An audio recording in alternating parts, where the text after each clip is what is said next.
On revient en France avec un autre genre de défilé, celui des clients qui passent leur temps à noter les hôtels, les restaurants où ils passent.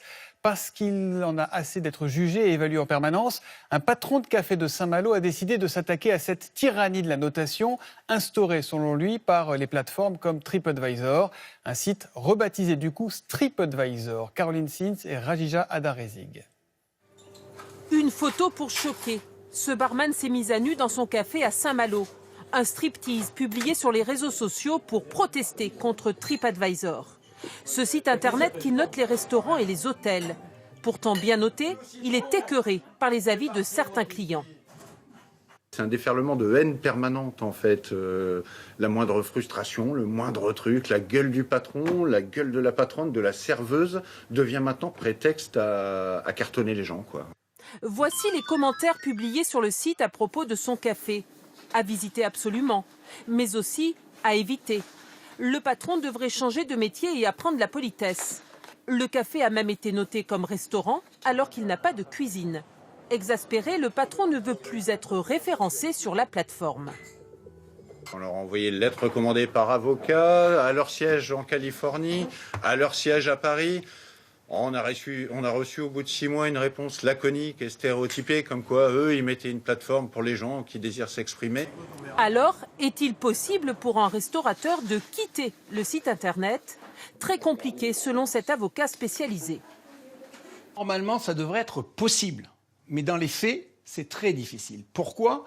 Parce que c'est seulement dans le cas où vous avez fermé votre établissement et que vous avez moins de 23 messages que, en fait, vous allez pouvoir supprimer le compte. Contacté, TripAdvisor confirme que le retrait n'est possible qu'après fermeture de l'établissement. Pour dénoncer ce qu'ils appellent la dictature des réseaux sociaux, ce soir, le patron du café et d'autres commerçants de Saint-Malo ont fait une photo de groupe. Si vous voulez bien, on va prendre quelques secondes pour passer du côté des consommateurs, des clients de votre côté. Plusieurs petites choses à savoir en fait. D'abord, vous avez parfaitement le droit de donner votre avis sur un hôtel ou un restaurant, même si vous n'y êtes jamais allé, si vous n'y avez jamais mis les pieds. Donc forcément, ça relativise. Deuxièmement, la plateforme n'est pas obligée de poster vos avis, mais si elle ne les publie pas, eh bien, elle doit vous dire pourquoi, elle doit se justifier. Et puis, donner son avis n'autorise pas à écrire n'importe quoi ou à dénigrer. La justice, par exemple, a fait supprimer le commentaire d'un client qui affirmait à propos d'un restaurant « L'assiette la mieux garnie est celle de l'addition », sauf que le dit restaurant n'avait pas encore ouvert et l'internaute a été condamné à verser 4 000 € de dommages et intérêts au restaurateur. En conclusion, ces sites de notation, c'est bien, mais ce n'est pas parole d'évangile et il faut toujours penser à multiplier les sources d'infos. Il y a une destination de vacances qui met tout le monde d'accord, c'est les Açores. On est là à 2 heures de vol de Lisbonne, la nature y est splendide et les baleines qui ont du goût en ont fait leur sanctuaire. On y croise plus de 25 espèces. Les locaux l'ont bien compris, qui tiennent à ce que leur paradis ne soit pas piétiné par des hordes de touristes. Camille Gutin et Soigny Thiebaud. Une pépite dans l'Atlantique, perdue entre les États-Unis et le Portugal. Avec ses lacs nichés au creux des volcans, ces plages de sable noir aux eaux turquoises ou ces vallées verdoyantes. Les Açores sont devenus la destination rêvée des amoureux de la nature, un paradis que les habitants veulent à tout prix préserver. Là, on est près des sources chaudes. Vous sentez la vapeur. Dans ce parc naturel, ils sont de plus en plus nombreux à venir découvrir ces sources bouillonnantes, chauffées par le volcan à 67 degrés. C'est très excitant, ça me fascine. À quelques kilomètres, les touristes peuvent se prélasser dans l'eau volcanique. 38 degrés cette fois-ci et une couleur orange en raison du soufre qui plaît tout de suite à ce couple de Bordelais. Ça donne envie. Waouh, elle est chaude.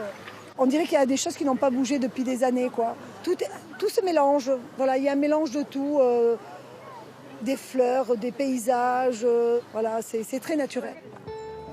Une île sauvage et encore peu chère. Autour de 1 200 € la semaine pour 2 personnes. Avec l'ouverture de nouvelles lignes à bas coût, le nombre de touristes a plus que doublé en 5 ans. Mais pas question pour les Açores de perdre leur authenticité. Cet hôtel a misé sur l'écologie, De petites constructions pour ne pas dénaturer le paysage. 95% des matériaux sont recyclables. Ici, on collecte l'eau de pluie sur le toit des villas pour l'irrigation de l'hôtel. J'espère que les gens vont prendre conscience des risques du tourisme pour les Açores et que les entrepreneurs vont réfléchir à la manière dont ils mènent leurs projets touristiques. Les chambres ici coûtent tout de même entre 300 et 700 € la nuit. Un plaisir que se sont offerts ces Français pour rester au plus près de la nature. C'est plutôt écologique, c'est plutôt nature, les oiseaux, la végétation et pas loin des hôtels all inclusive, de tout ça. C'est vraiment pas du tout ce qu'on cherche. Respecter la nature à tout prix, même lors des activités touristiques. Toute l'année, 25 espèces de baleines sont présentes dans les eaux de l'archipel. Mais ces voyageurs ne pourront pas approcher de trop près les cétacés. Petit zodiaque et manœuvre délicate. Donc à 11h, vous voyez les souffles de 2 cachalots. On les voit là-bas. Elles vont plonger, they're going to dive, guys. Okay.